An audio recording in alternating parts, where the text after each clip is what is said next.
यहाँ पर मंदिर जो परिसर में एक नया मंदिर बना है बाबा, क्या कुछ मतलब कि नया है या क्या कुछ होने वाला है, क्या कहिएगा इसको? लगातार इस बिहार की सुधार के लिए और सभी धर्मों को लेकर चलने के बाबा जी का जो अद्भुत प्रयास रहा है, इस बिहार के लिए जो काम कर गए उस योगदान को भूला नहीं जा सकता है। बाबा जी ने अपितु केवल सासाराम में नहीं किया, अपितु विभिन्न क्षेत्रों में, विभिन्न राज्यों में इन्होंने इस प्रकार से आश्रम की स्थापना कराया, क्योंकि भारतीय संस्कृति हमारी प्रायः लुप्त हो रही थी।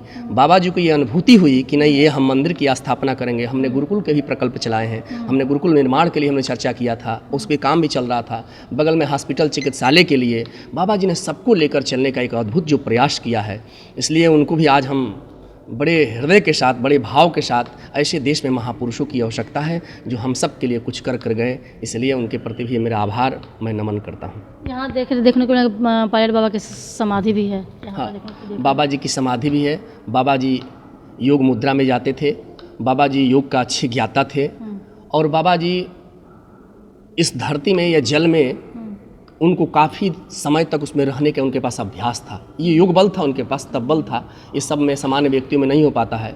जो उसी तपस्या से और साधना से इस विराट आश्रम का उन्होंने भव्य निर्माण कराया। अपितु भारत के ही नहीं, बिहार के नहीं, जापान से तमाम देशों को, लोग को जोड़कर अपने यहाँ ले आने का प्रयास किया है। एक सूत्र में बांधा उन्होंने।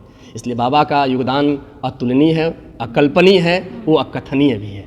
इसलिए उनको हम सब उनके प्रति ऋणी हैं, आभारी हैं। बाबा जी का ये भारत में सासाराम ही नहीं बल्कि कई देश में, जैसे जापान, थाईलैंड, ऑस्ट्रेलिया, बहुत सारे देशों में बाबा जी का इससे और भी अच्छा और भी भव्य, इससे भी बड़ा मंदिर है। बाबा जी के विदेश के शिष्य बहुत सारे हैं जो कि हमारे धर्म से जुड़ते हैं। बाबा जी ये बहुत बड़ा कृति करके गए हैं, और बाबा जी यहीं सासाराम के ही थे।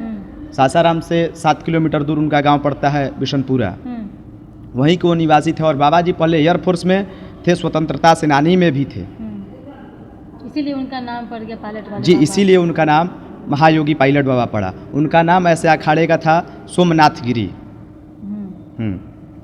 इसलिए हम देखने को मिला कि यहाँ पर अखाड़ा भी है। हाँ, अखाड़े का ही है ये, जूना अखाड़े के वो पीठाधीश्वर भी थे। चलिए, तो ये जो दोस्तों जो हैं बाबा के बारे में, पायलट बाबा के बारे में, यहाँ मंदिर परिसर के बारे में, तो हम ये कहना चाहते हैं कि अभी कुछ दिन पहले यहाँ बाबा जी के जो महामंत्री हैं, उत्तराधिकारी, उनकी शिष्या एक हैं योग माता केको आइकवा जी, जो कि जापान की हैं, और यहाँ 2 माताएं हैं हमारे भारत की, शारदा माता और चेतना माता।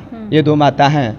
इन्हीं लोग के सानिध्य में चेतना माता और शारदा माता के सानिध्य में यहाँ बगल में एक राजपुर क्षेत्र पड़ता है, वहाँ पर शिव शक्ति महायज्ञ का आयोजन हुआ था, जिसमें भारी संख्या में विदेशी यहाँ आए हुए थे और रुके थे, यज्ञ किए, फिर अपने यहाँ प्रस्थान किए।